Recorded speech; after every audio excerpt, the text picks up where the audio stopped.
નમસ્કાર. આકાશવાણી સમાચાર હિના મોદી વાંચે છે. સૌપ્રથમ મુખ્ય સમાચાર. પ્રધાનમંત્રી નરેન્દ્ર મોદીએ કહ્યું, ખેડૂતોના સશક્તિકરણ માટે સરકાર પ્રતિબદ્ધ. માલદીવમાં વિદેશ મંત્રી ડોક્ટર જયશંકરે કહ્યું, ભારત અને માલદીવ વચ્ચેનો સહયોગ પરંપરાગત ભૂમિકાથી આગળ વધી રહ્યો છે. કેન્દ્રીય મંત્રી અન્નપૂર્ણા દેવીએ મહિલાઓ અને બાળકોના આરોગ્યને સુનિશ્ચિત કરવા કેન્દ્ર અને રાજ્યો વચ્ચે સહિયારા પ્રયાસ પર ભાર મૂક્યો. બાંગ્લાદેશની કાયદો અને વ્યવસ્થાની સ્થિતિને જાળવવા ગૃહ બાબતોના સલાહકારો પોલીસ કર્મીઓને પોતાની ફરજ પર પરત ફરવા જણાવ્યું. અને પેરિસ ઓલિમ્પિકનો આજે સમાપન સમારોહ ભારત તરફથી મનુ ભાકર અને શ્રીજેશ ધ્વજવાહક બનશે. સમાચાર વિગતવાર. પ્રધાનમંત્રી નરેન્દ્ર મોદીએ કહ્યું છે કે સરકાર દેશના ખેડૂતોને સશક્ત બનાવવા માટે પ્રતિબદ્ધ છે. સોશિયલ મીડિયાના એક સંદેશમાં શ્રી મોદીએ કહ્યું, તેમણે આજે નવી દિલ્હીમાં ભારતીય કૃષિ સંશોધન સંસ્થા ખાતે વધુ ઉપજવાળી, વાતાવરણને અનુકૂળ અને જૈવિક પોષક તત્વોના પાકની 109 જાતનું વિમોચન કર્યું. આ તમામ જાત ખેતી અને બાગાયતની 65 પાકની છે. ખેતી પાકમાં બાજરી, તેલીબિયા, કઠોળ, શેરડી, કપાસ અને અન્ય પાકના બીજનો સમાવેશ થાય છે.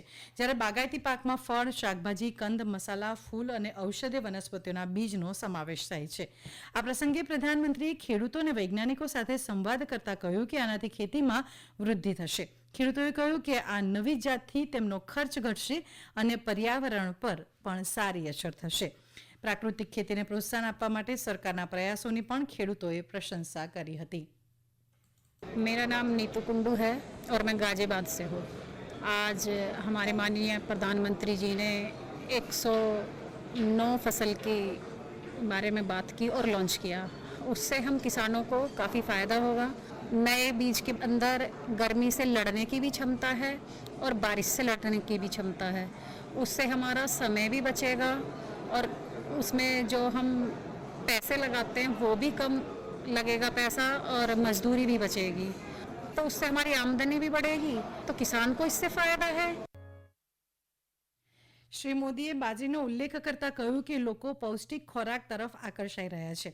કેન્દ્રીય કૃષિ મંત્રી શિવરાજસિંહ ચૌહાણે સંવાદદાતાઓ સાથે વાતચીત દરમિયાન આજના દિવસને ખેડૂતો માટે ઐતિહાસિક દિવસ ગણાવ્યો છે. તેમણે કહ્યું, આનાથી ખેડૂતોની આવક વધશે અને ખર્ચ ઘટશે. વધુમાં કેન્દ્રીય મંત્રીએ આ મુજબ જણાવ્યું. प्रधानमंत्री श्रीमान नरेंद्र मोदी जी का संकल्प है किसानों की आय बढ़ाना, उत्पादन बढ़ाना, लागत घटाना और जो कृषि उत्पाद मिले वो ऐसे मिले जनता को जो पोषण युक्त हो, मानव शरीर को भी स्वस्थ रखें ताकि उत्पादन बढ़ सके, उत्पादन की लागत भी घट सके और जनता को पोषण युक्त आहार मतलब अनाज, फल, सब्जियां मिल सके. मैं भारतीय कृषि अनुसंधान परिषद को बधाई देना चाहूँगा. हमारे वैज्ञानिकों ने अद्भुत काम किया.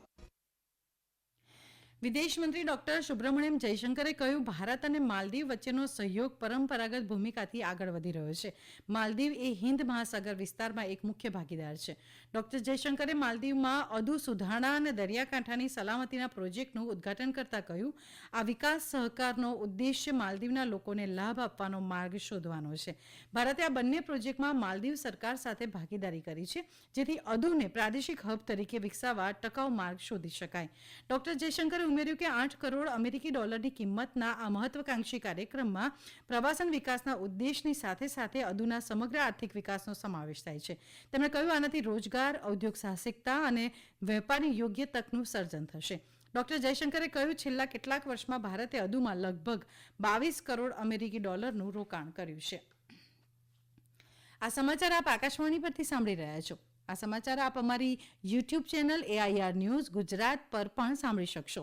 વધુ સમાચાર માટે આપ અમારા ટ્વિટર હેન્ડલ AIR_news_ABAD ને ફોલો કરી શકો છો. રાષ્ટ્રપતિ દ્રૌપદી મુર્મુ ફિજી, ન્યૂઝીલેન્ડ અને તિમોર લેત્સે એમ 3 દેશનો પ્રવાસ પૂર્ણ કર્યા બાદ આજે સાંજે નવી દિલ્હી પરત આવ્યા છે.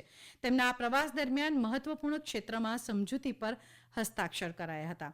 ભારત અને ન્યૂઝીલેન્ડ બંને દેશ ગુજરાતના જામનગરમાં પરંપરાગત ઔષધિઓ માટે વૈશ્વિક કેન્દ્રના માધ્યમથી પરંપરાગત ઔષધિ ક્ષેત્રે ઉત્તમ કાર્ય કરવા પર પણ સંમત થયા છે. તિમોર લેત્સેમાં પ્રસાર ભારતી અને તિમોરના જાહેર પ્રસારક રેડિયો ટેલિવિઝન તિમોર લેત્સે વચ્ચે સહયોગ, સત્તાવાર અને રાજદ્વારી પાસપોર્ટ ધારકો માટે વિઝા પર છૂટ અને સાંસ્કૃતિક કાર્યક્રમ પર સહયોગની સમજૂતી કરવામાં આવી. ફિજીમાં 100થી પથારી ધરાવતી અત્યાધુનિક કાર્ડિયોલોજી હોસ્પિટલ માટે પ્રોજેક્ટ સાઇટ ફાળવતા દસ્તાવેજ કરાયા છે.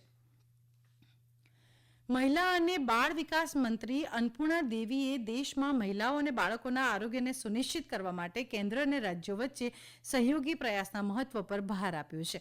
ગઈકાલે તેમણે વિડીયો કોન્ફરન્સના માધ્યમથી મહિલા અને બાળ વિકાસ મંત્રીઓ, ઉપરાજ્યપાલો અને પ્રશાસકો તેમજ રાજ્યના સામાજિક કલ્યાણ મંત્રીઓની સાથે તેમની પોતાની પહેલી રાષ્ટ્રીય સ્તરની બેઠકની અધ્યક્ષતા દરમિયાન આ વાત કહી હતી. શ્રીમતી અન્નપૂર્ણા દેવીએ વિકસિત ભારતના દ્રષ્ટિકોણને પૂર્ણ કરવા માટે આ પ્રકારના સહયોગની જરૂરિયાત હોવાનું જણાવ્યું છે. તેમણે મિશન સક્ષમ આંગણવાડી અને પોષણ 2.0, મિશન વાત્સલ્ય અને મિશન શક્તિ અંતર્ગત મંત્રાલયના મહત્વપૂર્ણ કાર્યક્રમનો પણ ઉલ્લેખ કર્યો. આ બેઠકમાં 28 રાજ્યમંત્રીમાંથી 21 મંત્રી ઉપસ્થિત રહ્યા હતા. બાંગ્લાદેશમાં 5મી ઓગસ્ટે થયેલા શાસન પરિવર્તન બાદ પણ મોટાભાગના પોલીસ કર્મીઓ પોતાની ફરજમાં ન જોડાતા કાયદા અને વ્યવસ્થાની સ્થિતિ કથળી છે. આવી લીગ પાર્ટીના નેતાઓ અને કાર્યકર્તાઓ અને સમાજના અન્ય સંવેદનશીલ વર્ગના લોકો આ પરિસ્થિતિનો સામનો કરી રહ્યા છે. બાંગ્લાદેશમાં વચગાળાની સરકારના ગૃહ બાબતોના સલાહકાર એમ સખાવત હુસૈને આજે પોલીસ કર્મચારીઓને તેમની ફરજ પર પરત ફરવા અને જાહેર સલામતીની વ્યવસ્થા જાળવવા જણાવ્યું છે. દરમિયાન સિલહેટના મૌલવી બજાર જિલ્લામાં આજે હજારો લોકોએ લઘુમતી સમુદાય પરના હુમલાઓના વિરોધમાં રેલી યોજી અને માનવ સાંકળ રચી હતી. પેરિસ ઓલિમ્પિક્સનો સમાપન સમારોહ ભારતીય સમય અનુસાર આજે રાત્રે 12:30 વાગે યોજાશે. 80,000 દર્શક સ્ટેડિયમમાં ઉપસ્થિત રહે તેવી સંભાવના છે. ફ્રાન્સના રાષ્ટ્રપતિ ઇમેન્યુએલ મેક્રો વર્તમાન ઓલિમ્પિક ધ્વજને 2028માં લોસ એન્જલિસમાં યોજાનારી ઓલિમ્પિક આયોજન સમિતિને સોંપશે. ભારત તરફથી મનુ ભાકર અને શ્રીજેશ ધ્વજવાહક હશે.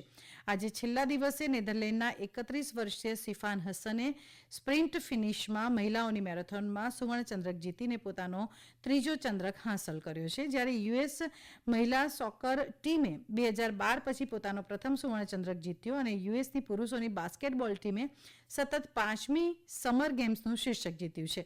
પેરિસ ઓલિમ્પિક્સમાં ભારતે 1 રજત અને 5 કાંસ્ય મળી કુલ 6 ચંદ્રક જીતી 71માં સ્થાને રહ્યું છે. જ્યારે 40 સુવર્ણ, 27 રજત અને 24 કાંસ્ય મળી કુલ 91 ચંદ્રક સાથે ચીન સૌથી વધુ ચંદ્રક જીતી પહેલા નંબરે રહ્યું છે.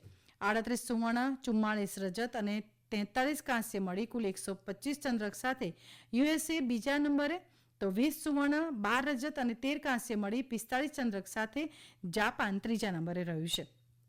ઉલ્લેખનીય છે કે ખેલાડી મનુ ભાકરે ઓલિમ્પિકમાં ભારતને પહેલો ચંદ્રક અપાવી ઇતિહાસ રચ્યો હતો. તેઓ એક જ ઓલિમ્પિકમાં 2 ચંદ્રક જીતનારા પહેલા ભારતીય મહિલા ખેલાડી પણ બન્યા છે.